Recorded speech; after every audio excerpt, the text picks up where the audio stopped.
जो टारगेट है वो यूनिवर्सिटी को बनाना होगा। तो आज की तारीख में हम देख रहे हैं यहाँ साथियों ने मंच से बहुत महत्वपूर्ण बातें की, हर मुद्दे पर बात आई।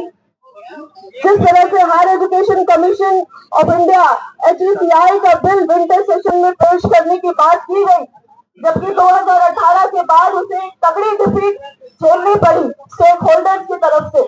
आज फिर उसे एक नए सिरे से लाने की कोशिश जारी है। उसे फिर से किस तरह से हम देख सकते हैं कि अभी तक उस बिल को, उसके बिल के ड्राफ्ट को पब्लिक डोमेन तक में लाने का साहस नहीं है।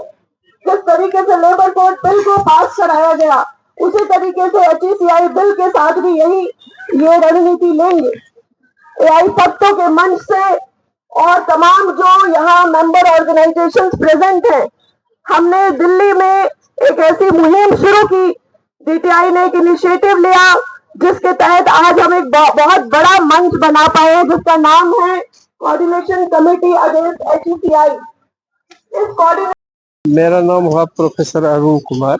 अरुण कुमार जी, जो आप लोग इतना काफी संख्या में आप लोग यहाँ पे मौजूद रहे, क्या कुछ डिमांड रहा आप लोगों की? हमारा डिमांड है कि इस जो नई शिक्षा नीति 2020 लागू की गई है, यह संविधान के विरुद्ध है, लोकतंत्र के विरुद्ध है, गरीब और मार्जिनाइज्ड लोगों के विरुद्ध है, और यह हमारे सेकुलर डेमोक्रेटिक फेडरलिज्म है उसके विरुद्ध है। इस NEP को वापस लिया जाए।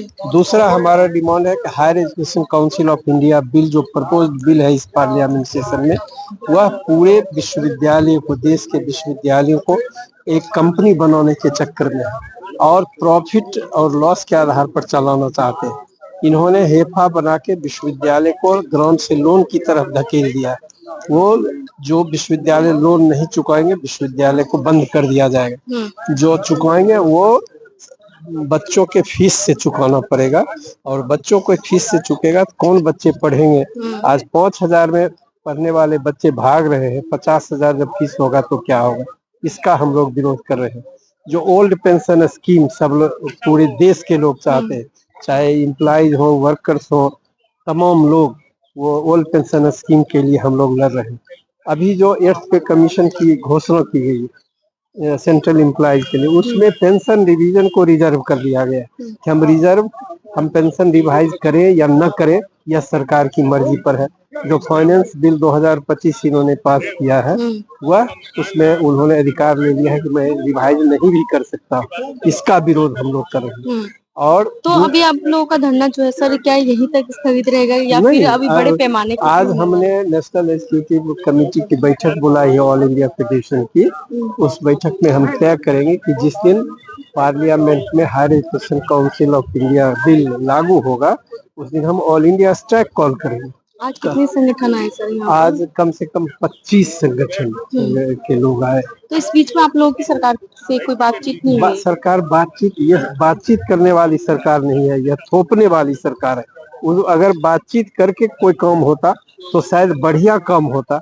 ये पहली सरकार है जो किसी डेमोक्रेटिक ऑर्गेनाइजेशन का, नेशनल ऑर्गेनाइजेशन से बातचीत करना नहीं चाहती, एक तरफा सब कुछ इससे नुकसान किस वर्ग को सबसे ज्यादा? गरीब लोगों को, मार्जिनाइज्ड लोगों को, जो मिडिल क्लास के लोग हैं उन लोगों को सबसे ज्यादा घाटा होगा। जिनके पास पैसे हैं वो विश्वविद्यालय में शिक्षा को खरीदेंगे। शिक्षा खरीदने की वस्तु बन चुकी है, जो कॉर्पोरेट के हाथों में जा रही है। इसलिए पैसे वाले तो पढ़ लेंगे मुट्ठी भर लोग, लेकिन बाकी लोग कभी उच्च शिक्षा प्राप्त नहीं कर सकते।